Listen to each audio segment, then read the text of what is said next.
essa é uma notícia. Ela é importantíssima. Ela é importantíssima, mas fica comigo só para a gente entender assim, o que ela mostra para a gente. Ontem, o Supremo Tribunal Federal, ele, por unanimidade, era o relator do caso, se não me engano, era o Dias Toffoli, e foi acompanhado por todos, os últimos votos da Carmen Lúcia e da Rosa Weber. Ele, por unanimidade, ele considerou ilegítimo usar a desculpa de defesa da honra para feminicídios. Tá? Então tá aqui. STF invalida o uso de legítima da defesa da honra em feminicídios. Eu até dei uma pesquisada, né? Apesar da legítima defesa da honra ter sido usado em casos pontuais, muito poucos, quase nenhum, por mulheres que mataram homens, quase 100% dos casos, isso era utilizado por homens que matavam mulheres, numa sociedade que é tão machista quanto a nossa. Principalmente para casos em que iam para julgamento no tribunal do júri. Porque aí quando você vai para o tribunal do júri, aí, irmão, tu tá falando com gente. Tu tá falando com todos os nossos afetos. Você tá falando, sim, com o racismo estrutural. Você tá falando, sim, com o machismo estrutural. Então, a legítima defesa da honra por homens que eram, e aí eu vou colocar aqui com as aspas, vítimas de adultério, por homens que tinham a sua honra ferida, eles muitas vezes acabavam sendo ou relativizados ou até absolvidos, essas pessoas, porque, afinal de contas, eles estavam defendendo a honra deles que tinha sido ferida. Essa decisão já tinha em 2021, já tinha uma decisão que apontava para esse lado, mas essa é a decisão definitiva do STF.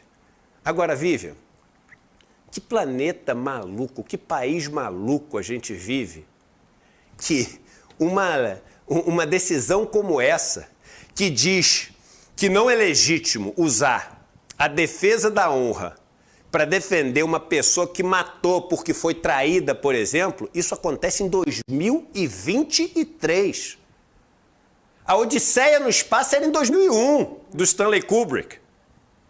A Odisseia no Espaço, irmão, era 2001. 2023, eles imaginavam que os Jetsons iam estar andando de espaçonave para cima e para baixo, pedindo café da manhã num robô que servia ali o misto quente, etc. A gente imaginava, naqueles filmes de Minority Report, etc., que a gente ia saber tudo da vida de todo mundo, aquele inimigo do Estado que tinha do Will Smith, que os satélites iam estar... A gente está em 2023, passando decisão que parece medieval ainda. Que sociedade maluca. É claro, pô, mas que bom que passou pelo menos. É claro que bom, a gente está aqui comemorando. Mas isso aqui mostra o seguinte, irmão. A gente ainda vive numa sociedade que em vários sentidos é medieval. Onde a lei ela é arcaica e a aplicação da lei mais arcaica ainda. A gente está falando nesses dias de uma polícia que está se vingando, matando. E ontem a ouvidoria recebeu mensagem que eles estão entrando nas casas falando que vão matar 60. Que vão matar 60. Eu recebi uma foto hoje, eu vi do pastor Henrique, de como amanheceu a comunidade da Penha no Rio de Janeiro. É cena de guerra. Não é, mas a Ucrânia, a faixa de Gaza. Olha o que está acontecendo aqui. A gente está vivendo uma guerra. E no meio dessa guerra, a gente tem que comemorar, porque tem que ser comemorado, decisões como essa, mas que parecem que são decisões sobre temas medievais. E não é à toa que a gente tem, olha para mim, Lira, na câmera 1, tu tá na câmera 1, Lira, eu contigo, estamos na câmera 1. Não é à toa que você, Lira, não quer deixar a sua ex-mulher nos dar uma entrevista contando a versão dela do que aconteceu. Não é à toa. A gente trouxe a sua ex-esposa, Juliane Lins, que veio aqui e fez acusações gravíssimas. Gravíssimas. Fez acusações de agressões, segundo o que ela falou, covardes. Acusações de ter sido espancada, de ter sido abusada sexualmente. E aí, o que acontece? O Lira foi na justiça falando, não pode. E o argumento é o seguinte, não, porque o STF já decidiu. Mas calma aí, o STF já decidiu, a gente não pode mais debater sobre isso?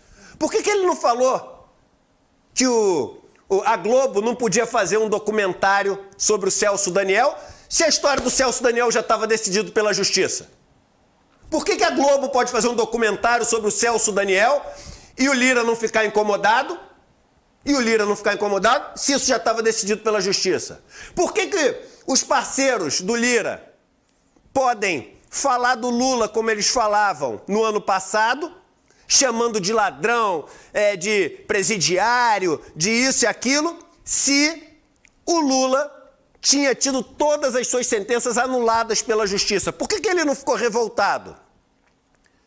A gente sempre falou aqui, no caso da Juliane, é mais do que só a relação ali de, enfim, do que acontecia nos bastidores do Lira. É também o fato de ser uma mulher. Porque a Juliane diz, nas conversas com a gente, que ele chegava e dizia, eu não lembro exatamente as palavras de Juliane, mas dizia o seguinte, que ele ia mostrar para ela que ele era homem. Gente, o que ela disse no depoimento, nas entrevistas, foi eles estavam separados já há 6 meses, ela havia saído naquela noite, enfim, conhecido pessoas, e ele chegou no apartamento revoltado dizendo, você está procurando homem na rua, você que é homem, você vai conhecer homem agora. Tá vendo? É isso que ela alegou. É por isso que essa decisão do STF, ela é tão marcante, porque a gente está comemorando isso, mas o Lira está metendo um processo porque a ex-companheira dele está vindo aqui falando essas coisas. E na cabeça dessa turma, o que ele está fazendo está ok, sabe por quê? Porque ele está defendendo a honra dele. Então, essa decisão do STF é para ser muito comemorada, mas mostra como a gente ainda vive numa sociedade arcaica, medieval, em muitos sentidos. E como os ataques que o Lira tem feito mostram que talvez uma das pessoas mais medievais, mais arcaicas e que mais combinam com essa história de defesa da honra, de machismo e etc., está no comando de um dos poderes do Brasil.